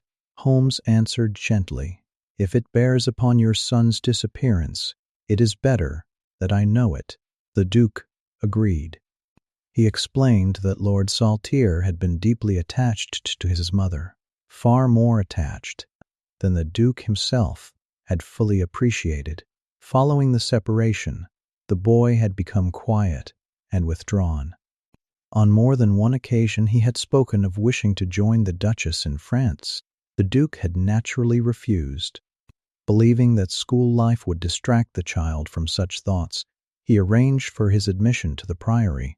Holmes listened without interruption. So, the possibility of voluntary flight cannot be ignored. No. The Duke sighed heavily. It pains me to admit it. Holmes nodded. Painful facts remain facts. There followed another brief silence. Then Holmes returned to the missing letter. Did your son reply? No. Did he ever acknowledge receiving your letters? Only indirectly. The Duke explained that communication between father and son become rather formal in recent months. The warmth that once existed between them had faded after the family separation. His words carried unmistakable regret. Holmes regarded him sympathetically. Family sorrows often leave wounds invisible to the world. James Wilder now spoke. He suggested that, if Lord Saltire had indeed attempted to reach France, he might easily have accepted help from a stranger. The idea sounded plausible. Holmes merely asked one quiet question. How would a stranger know the boy wished to leave? The secretary hesitated. I cannot say. Precisely. Holmes smiled politely. A child rarely shares such intentions with unknown travelers. The room fell silent once more. The observation seemed difficult to answer. Holmes rose and slowly wandered toward one of the tall windows overlooking the park. Far below, deer grazed peacefully beneath ancient trees. For several moments he simply watched the landscape. Then he turned. I should like to examine the grounds. The Duke readily agreed. A gamekeeper accompanied us through the extensive estate. Holdernesse Hall possessed miles of private woodland. Small lakes reflected the afternoon sky. Narrow riding paths disappeared beneath towering trees. Holmes walked slowly, observing everything. The gamekeeper explained that no one had reported seeing Lord Saltire, nor had any servant observed strangers crossing the estate. Still, the land covered such enormous distances that complete certainty proved impossible. As we reached the edge of one wooded valley, Holmes suddenly stopped. Fresh hoofprints crossed the soft earth. Several horses had passed recently. The gamekeeper explained that riders used the path almost daily. Nothing unusual there. Holmes accepted the explanation, yet he continued studying the ground. A little farther along, another set of impressions attracted his attention. Bicycle tracks, very faint, almost invisible. Holmes knelt immediately. I recognized the familiar intensity upon his face. The marks had partly dried after recent rain. Only fragments remained. He measured them carefully with his fingers. After a long examination, he quietly stood. Palmer tires. The German master's bicycle? I asked. So it would appear. The trail entered the trees. Holmes followed for nearly 200 yards before it disappeared upon hard ground beneath the forest canopy. No further sign remained.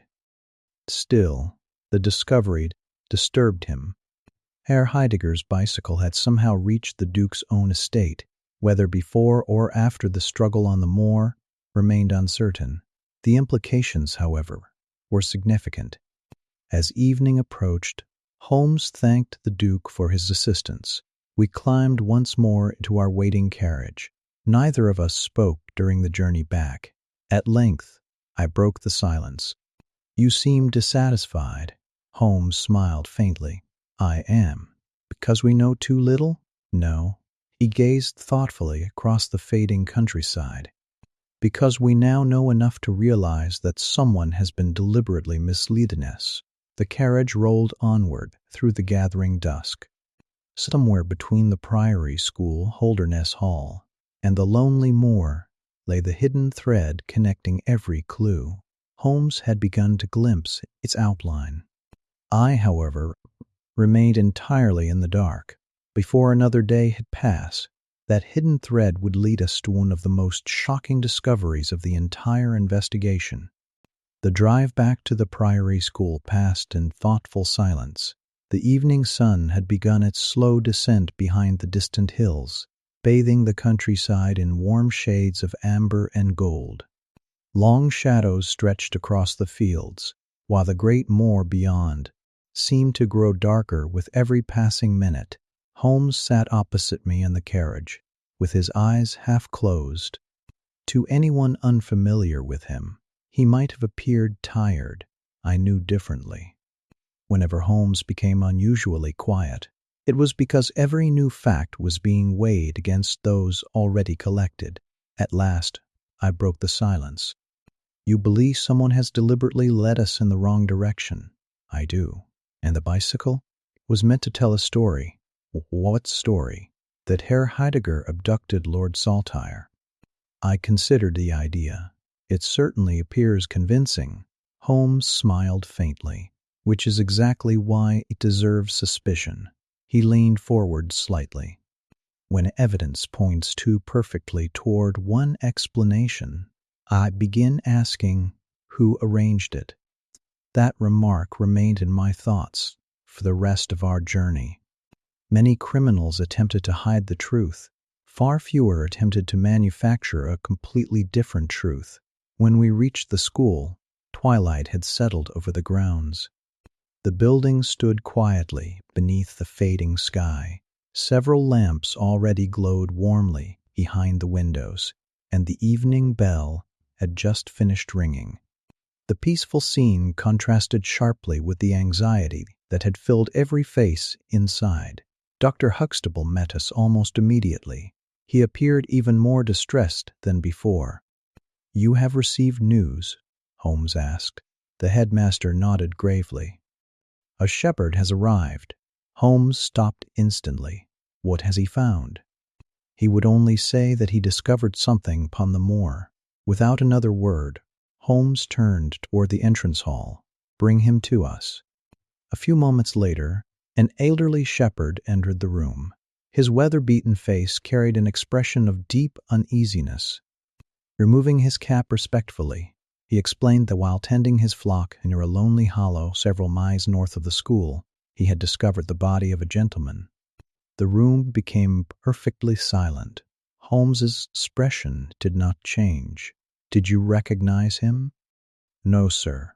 "Were spectacles found?" "Yes." Holmes and I exchanged a quick glance. The spectacles we had recovered earlier were broken and incomplete. Perhaps there had been another pair. The shepherd continued. "The dead man lay beside a patch of thick heather near a shallow stream. His bicycle was nowhere to be seen." Believing the matter beyond his understanding, the shepherd had ridden directly to the priory. Holmes reached immediately for his hat. "Watson, I am ready." Within minutes, we accompanied the shepherd across the darkening countryside. A local constable joined us along the way. The journey took nearly an hour. The ground became increasingly rough. Lanterns swung gently from our hands as we crossed narrow sheep tracks, winding through the lonely hills. Nightbirds called from the distance. The wind whispered softly across the endless heather. There are few places in England more desolate than those northern moors after sunset. Eventually, the shepherd halted. "It is just beyond." We climbed low rise.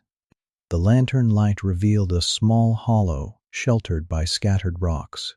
There, lying partly upon the grass and partly against a bank of earth, rested the motionless figure of a man. Holmes approached quietly. The constable respectfully stepped aside. I immediately recognized the face.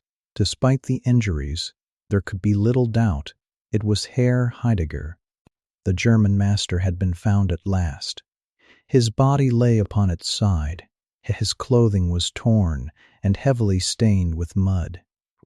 One sleeve had been ripped almost completely away. His face bore several bruises, while dried blood marked one side of his forehead. Holmes knelt beside him. I joined him. As a medical man, my duty was immediately clear. Although I already knew life had long departed, I nevertheless completed a careful examination. The injuries proved extensive. "There is no doubt," I said quietly. "He has been dead for several days." Holmes nodded.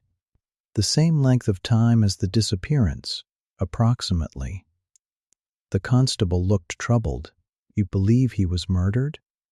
Holmes did not answer immediately. Instead, he examined the surrounding ground. The earth here proved softer. The net around the bicycle tracks we had studied earlier. Several footprints remained visible, despite recent weather. Unfortunately, sheep had wandered through the hollow since then, disturbing much of the evidence. Still, Holmes appeared satisfied to have found something. He pointed toward the dead man's boots. "Observe. One boot remained firmly laced. The other lace had snapped. Nearby lay the broken ends." Holmes carefully collected them. Next he examined Heidegger's pockets. Nothing appeared missing. His watch remained. His purse still contained money. Several personal papers identified him beyond doubt. Robbery therefore seemed unlikely. I completed my medical inspection. The blow to the head was severe. Holmes looked toward me. "Fatal?" "Not immediately." I gently examined the neck and chest. "There are additional injuries." The ribs on one side appeared broken. The left shoulder had suffered considerable damage. Several deep cuts covered his hands. He defended himself, I concluded, quite vigorously. Holmes remained thoughtful. His attention then shifted toward the ground several feet away. There the heather had been flattened over a surprisingly large area. Signs of a violent struggle remained unmistakable. Broken branches lay scattered everywhere. One stone bore another dark stain of dried blood. Holmes carefully measured the distance between the body and the disturbed ground. "Interesting. What is?" I asked. "The struggle began there." He pointed toward the flattened vegetation. "The body came to rest here. Nearly 12 feet separated the two places. He attempted to escape, or was thrown." The detective examined every inch of the surrounding earth. He seemed particularly interested in several faint impressions leading away from the body. They disappeared after only a short distance. Still, Holmes followed them as far as possible. At length, he returned. "There was another man." The constable nodded eagerly. "I thought as much." Holmes smiled politely. "Thinking and proving are different matters." He indicated one of the clearer footprints. "The heel is unusually narrow." The constable bent to inspect it. "So it is. It differs from Herr Heidegger's boots." Again, Holmes avoided stating more than the evidence allowed, only that another individual had almost certainly stood there. Nothing further. I looked around the lonely hollow. "It seems remarkable that no one discovered him sooner," the shepherd answered quietly. "Very few people come this way." He pointed across the vast landscape. "My sheep wandered farther than usual this morning. Otherwise, the body might have remained hidden considerably longer." Holmes slowly surveyed the surrounding hills. The location had clearly been chosen, or reached, far from ordinary travelers. No roads passed nearby. No cottages overlooked the hollow. Only endless moorland stretched toward the horizon. The detective suddenly crouched beside Heidegger's right hand. Something glittered faintly beneath the fingers. With great care, Holmes lifted a tiny object. It was a small, brass button. The button did not belong to the dead man's clothing. Its thread had been freshly torn away. Holmes examined it beneath the lantern. An engraved crest decorated its polished surface. Not a family crest, rather, the emblem of a well-known livery. He slipped it quietly into his pocket. I noticed the action, but asked no questions.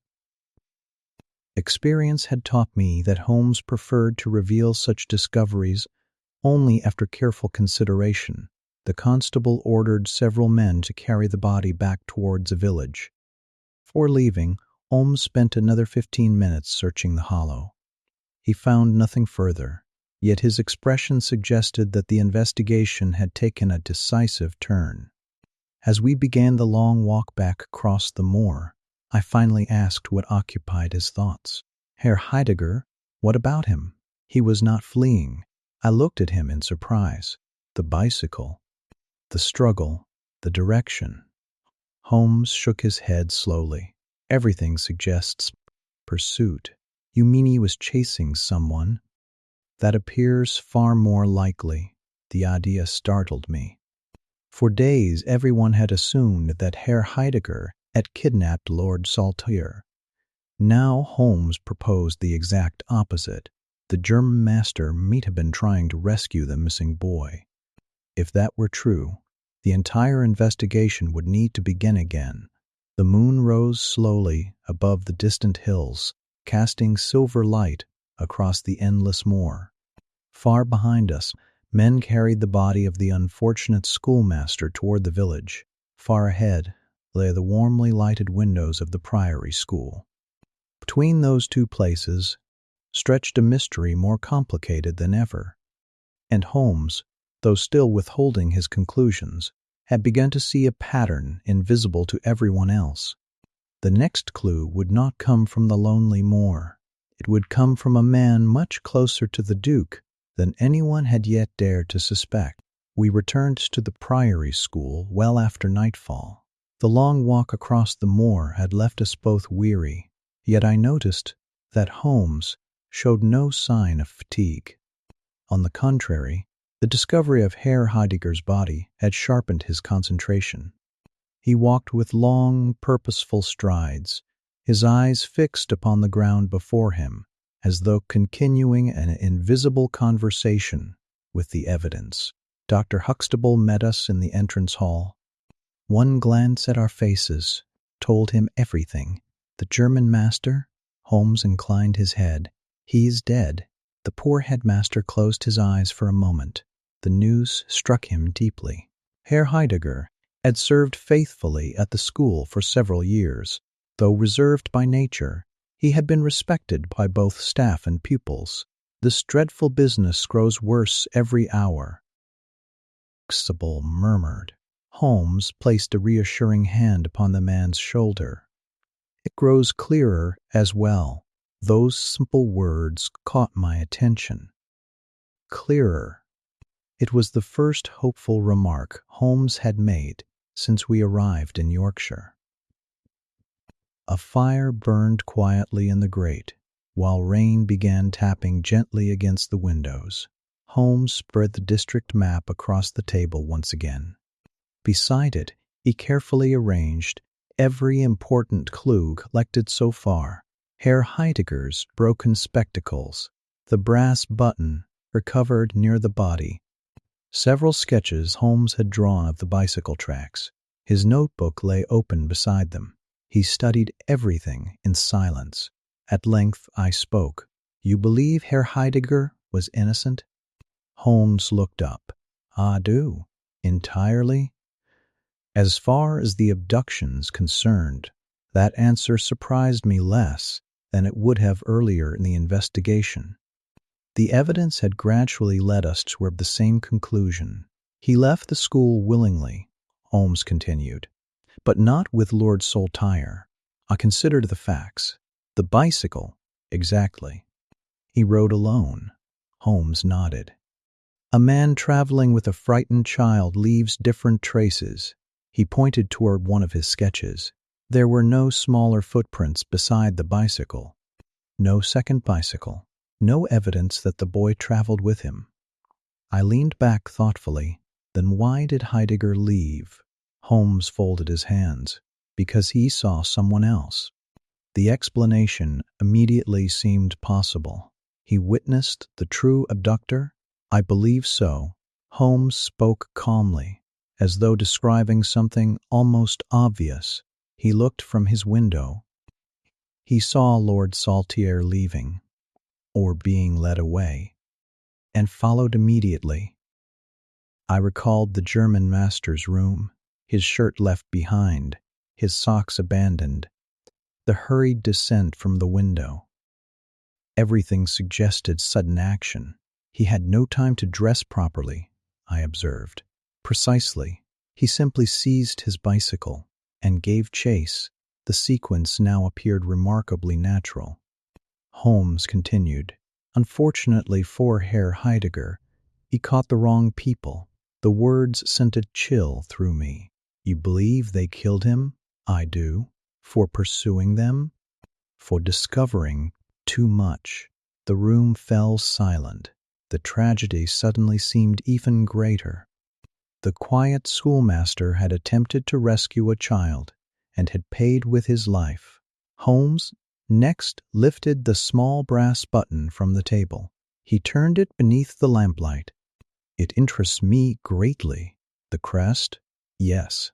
I examined it once more. The engraving appeared familiar, though I could not immediately place it. It belongs to a servant's uniform, Holmes said. A distinguished household. Holdernesse Hall, he smiled. You reach the same conclusion.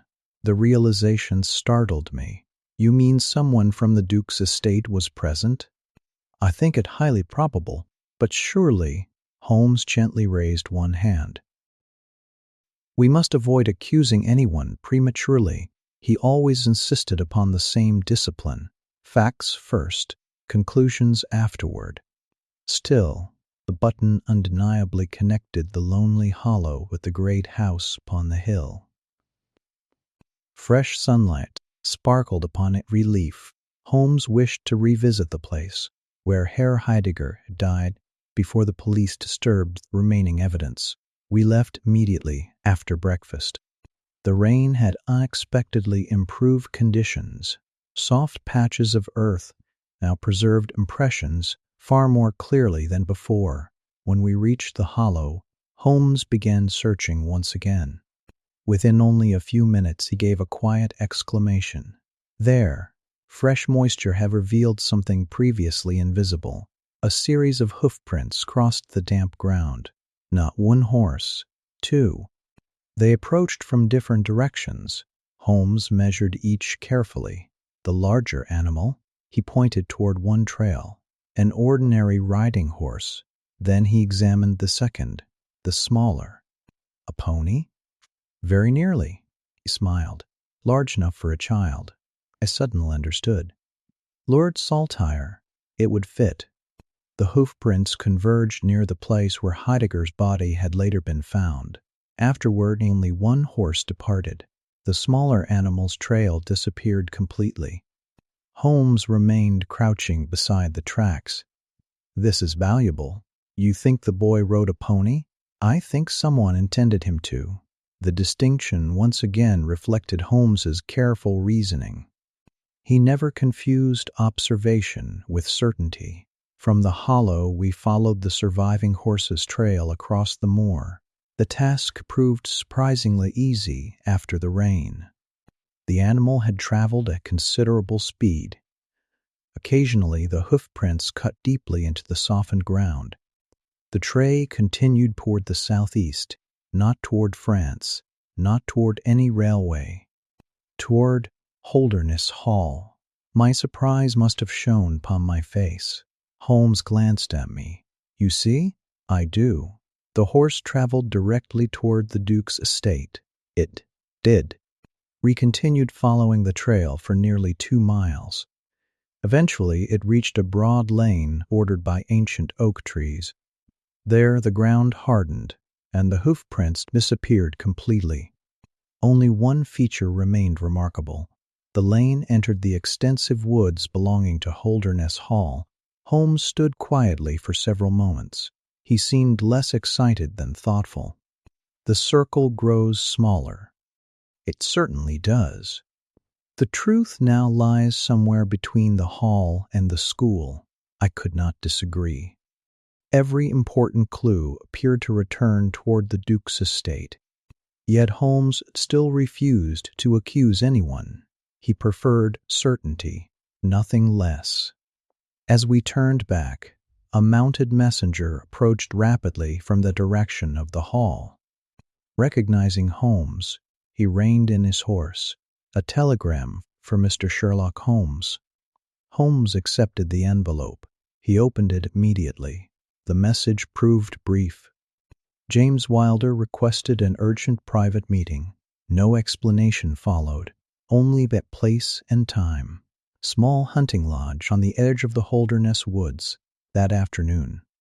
I looked toward Holmes. You intend to go? Certainly. You trust him? Holmes smiled faintly. My dear Watson, trust has very little to do with investigations. He folded the telegram into his pocket. A man who requests a secret meeting usually wishes either to confess or to bargain. And which do you expect? Holmes gazed thoughtfully toward the distant towers of Holdernesse Hall, rising above the trees. I never expect. He adjusted his coat and began walking once more. I merely observe. The cool breeze swept across the Yorkshire moor as we made our way back toward the school. Somewhere ahead, James Wilder had asked to meet Sherlock Holmes, alone. Whether he intended to help the investigation or lead us into yet another deception remained impossible to know, but Holmes' patient search was nearing its end.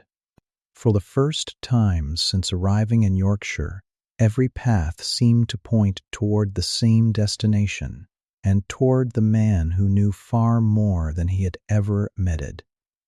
That afternoon, Holmes and I left the Priory School once more, making our way toward the small hunting lodge mentioned in James Wilder's telegram. The sky was overcast, and a cool breeze swept across the Yorkshire countryside.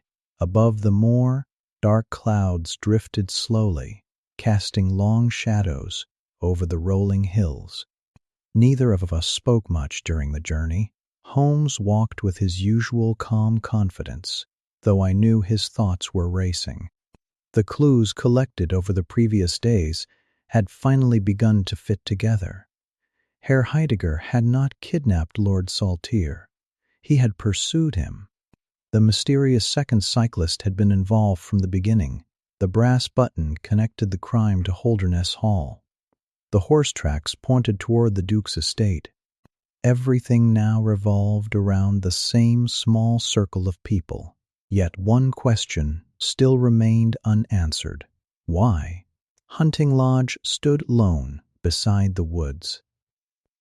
It was a modest stone building, surrounded by tall pines, and overlooked a narrow stream flowing quietly through the valley. James Wilder was already waiting outside. His face looked pale.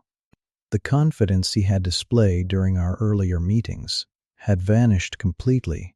He greeted Holmes politely. "Thank you for coming." Holmes inclined his head. "You wished to speak privately." "I did." The secretary glanced nervously toward the trees before leading us inside. The small room contained little more than a wooden table, 3 chairs, and an extinguished fireplace. Once the door had been closed, Wilder remained standing. For several moments, he seemed unable to begin. Holmes relieved him of the burden. "You have come to tell me the truth." The younger man looked up sharply. "You already know?" "Know enough," Holmes spoke quietly. Herr Heidegger followed Lord Saltire. After seeing him leave the school, Wilder remained silent. He caught up with those escorting the boy. Still no reply. Struggle followed. Wilder lowered his head. Herr Heidegger was killed. At those words, the secretary closed his eyes. His shoulders sagged, as though an enormous weight had finally become impossible to carry. "It was never meant to happen," he whispered. The confession had begun. Slowly, often pausing to collect himself, James Wilder revealed the extraordinary truth. He admitted that the disappearance of Lord Saltire had not been arranged for money. No ransom had ever been intended. Instead, the child had been secretly removed from the school in an attempt to influence the Duke during the bitter dispute with the Duchess. The plan had been foolish, dangerous. Yet Wilder insisted it had not originally been designed to harm the boy. Lord Saltire had been persuaded to leave quietly during the night. Believing he would soon see his mother, the child had gone willingly. A trusted servant from Holdernesse Hall had waited beyond the school grounds with Pony. Herr Heidegger happened to notice the movement from his bedroom window. Without stopping to dress properly, he climbed down the ivy, seized his bicycle, and gave chase across the moor. He caught up with them. The confrontation became violent. The servant, fearing discovery, struck the schoolmaster. The blow proved fatal. Everything afterward had been driven by panic. The body had been hidden upon the lonely moor. The damaged bicycle had been abandoned. False clues had been allowed to mislead the police. When Wilder finished speaking, the room fell silent. Even after years beside Holmes, I found the confession deeply shocking. The German master had died while courageously attempting to rescue his pupil. Holmes listened without interrupting. Only when Wilder had finished did he ask the most important question: "Where's Lord Saltire now?" The secretary answered immediately, "Safe. He has never been harmed." "No. He remains hidden?" "Yes." Holmes studied him carefully. "You will take us there?" Wilder nodded. "I will." There was no resistance left in him. The burden of guilt had become greater than his fear. The house stood well away from public roads and was surrounded by woodland. It was precisely the sort of place where a child might remain unnoticed for several days. As we approached, an elderly woman opened the door. One look at James Wilder convinced her that concealment had come to an end. Without speaking, she stepped aside. Holmes entered first. I followed closely behind. From an upstairs room came the sound of light footsteps. A moment later, young Lord Saltire appeared upon the landing. The boy looked tired and confused, but otherwise perfectly healthy. When he saw strangers, he hesitated uncertainly. Holmes smiled kindly. "There is nothing to fear." The child slowly descended the stairs. His first question was whether his father had sent for him. Holmes answered gently, "Yes." It was the truth. Though the Duke knew nothing of the hiding place, everything we had done had been undertaken on his behalf. The relief upon the boy's face remains one of the happiest memories of that difficult investigation. Before sunset, we returned to Holdernesse Hall. The Duke met us. Then, before sunset, we returned to Holdernesse Hall. The Duke met us in the great library. When Lord Saltire entered the room, the proud nobleman's remarkable self-control finally broke. He crossed the room in only a few hurried steps and embraced his son tightly. Neither spoke for several moments. No words were necessary. Watching them together, I was reminded that behind every great title and every public honor stood an ordinary father who had feared losing his only child forever. Holmes quietly withdrew toward one of the windows, allowing the family their private moment. Later, after the boy had been taken upstairs, the Duke requested full account. Holmes described the investigation from beginning to end. He explained how Herr Heidegger's hurried departure proved that he had been reacting to events rather than planning them. He described the bicycle tracks across the moor, the broken spectacles, the blood-stained gorse, the brass button from the servant's uniform, the horse tracks leading toward the hall. Each clue had removed one false theory until only the truth remained. The Duke listened in complete silence. When Holmes finally mentioned James Wilder's confession, profound sorrow crossed the nobleman's face. The secretary stood quietly with lowered head. The Duke revealed one final secret. James Wilder was not merely his secretary. He was his illegitimate son. Though the world knew him only as a trusted employee, the Duke had privately cared for him throughout his life. That affection had blinded him. Wilder's jealousy of Lord Saltire's position had gradually led him toward the reckless scheme that ended in tragedy. He had never intended murder, yet his actions had created the circumstances in which an innocent man lost his life. The Duke accepted full responsibility for protecting his family from further scandal, while ensuring that justice would be served for Herr Heidegger. Holmes offered no judgment. He believed that the facts spoke clearly enough. As Holmes and I traveled back toward London the following morning, I reflected upon the strange events we had witnessed. The mystery had begun with the disappearance of a schoolboy. It had seemed at first to be an ordinary kidnapping. Yet beneath that simple appearance lay family sorrow, hidden loyalties, jealousy, and a desperate attempt to control events that ultimately ended in violence. Holmes gazed quietly through the railway window as the Yorkshire countryside slowly disappeared behind us. "The saddest cases," he remarked at last, "are seldom driven by greed alone." I agreed. "The human heart is usually the greater mystery." Holmes smiled. "My dear Watson, that is why no investigation is ever truly simple." Those words remained with me long after our return to Baker Street. The Priory School once again became the peaceful place it had always been. Lord Saltire returned safely to his education. The reputation of Dr. Huxtable's school survived the terrible ordeal, yet none who had known the quiet German master would ever forget his courage. Herr Heidegger had died not as a criminal, but as a man who risked everything to protect a child entrusted to his care. Will never I recall the lonely Yorkshire moors, the silent bicycle tracks disappearing across the heather, and the patient reasoning of Sherlock Holmes that uncovered the truth. I remember one lesson above all others. The smallest clue, honestly observed and carefully understood, may reveal a truth that even the cleverest deception cannot hide.